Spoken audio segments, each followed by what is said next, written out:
This is a story of someone I've known for quite some time called Matt. He shares his story with us. Matt began. When my wife and I were much younger, unmarried at the time, and, had way less children, we found ourselves pregnant with our firstborn. I remember reading the word pregnant on the pregnancy test and my heart sinking into my chest. We had nowhere decent to live, no way to care for the baby, and my income was only enough to take care of one person with the economy of that era. She was excited, and so was I, but we were also scared. We were young, too young. Right away, we had to start considering our options. We didn't exactly know how to abort the child or where to even go. Taking the road of figuring it out as we go along was too difficult for us to grasp at that moment. She wanted so bad to keep it, but I knew very well that we couldn't. So we both, after pain and tears, decided we would not keep the child. Now, we just had to find out how to not keep it. It broke my heart to have to make such a decision when it came to my own flesh and blood. But as a young father being put on the spot, I thought that there was no way out. We did consider adoption, but because of how young we were, we would have preferred no one knew. We also feared having a change of heart and keeping the child if we were to go that route. I felt my heart and my mind fighting me. I knew this was our fault. We were taught abstinence all our lives, and we knew we should have been responsible, but we were not. My mind told me that this was the consequence of our actions. If I can be honest, looking back, it's true. When we deem ourselves mature enough to engage in the act, then we automatically make ourselves mature enough to deal with the consequences of our actions. And children are a blessing from God. And I don't think that it was an accident that our firstborn decided to pop up into our lives at that time. Even if something really unfortunate were to happen to someone, I think just having the child and giving the baby to someone who can love the child would be better than aborting it. But my wife and I, we fell for the lies of the enemy. Well, at least almost. I believe that God was trying to speak to me that night, but still, I felt like I had no choice.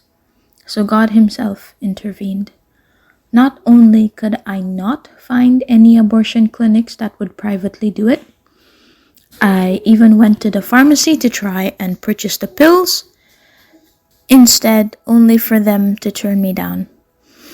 I didn't know of natural remedies that were actually safe, so we had no choice but to keep the child. All we had was hope and a prayer. But God did not leave us alone and afraid. He stood by our side when no one else wanted to. I got fired from my job some months later, and she hadn't been to see a doctor yet. But for some reason, we felt peace knowing we were doing the right thing. Prayer is what we held on to until I was able to find another job with an okay income for both of us, but not enough for essentials.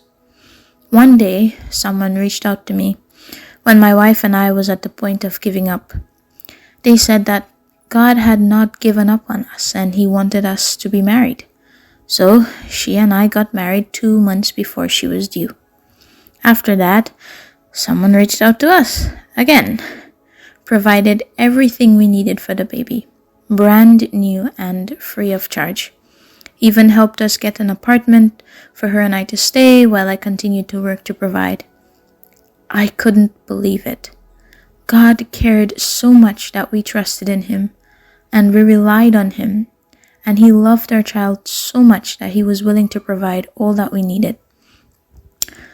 Our baby was born healthy and my wife was fine. Even though we didn't have the most or much people behind us, we felt a sense of joy and hope. We still do.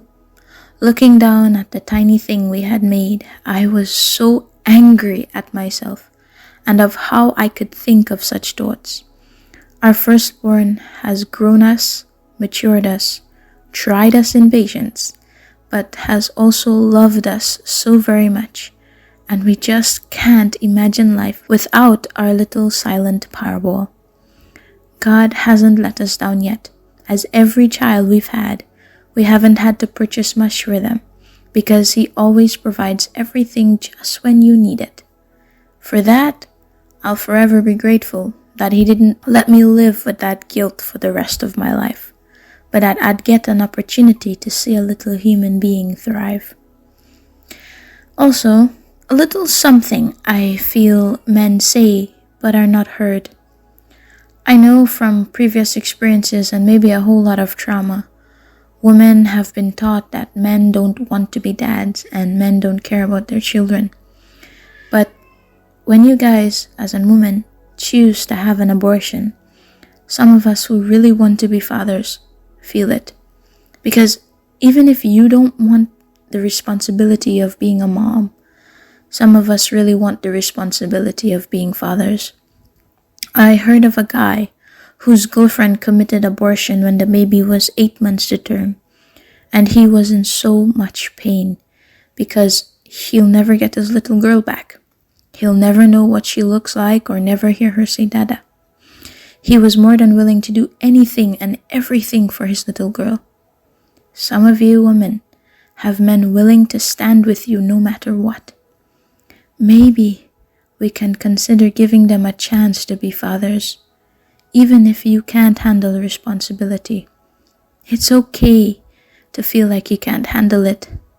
If the dad is willing, then please do let him, instead of considering to abort. We men love our children too. There are so many options that don't imply killing the baby. Hold on to the one who allowed you this great blessing, and that's God, and trust in Him to provide. I almost made this mistake. I pray that you would not make it too, but that you would wake up to the enemy's lies like I did. I chose life. And that was the end of Brother's message. I appreciate him so much for sharing such a vulnerable part of his life with us.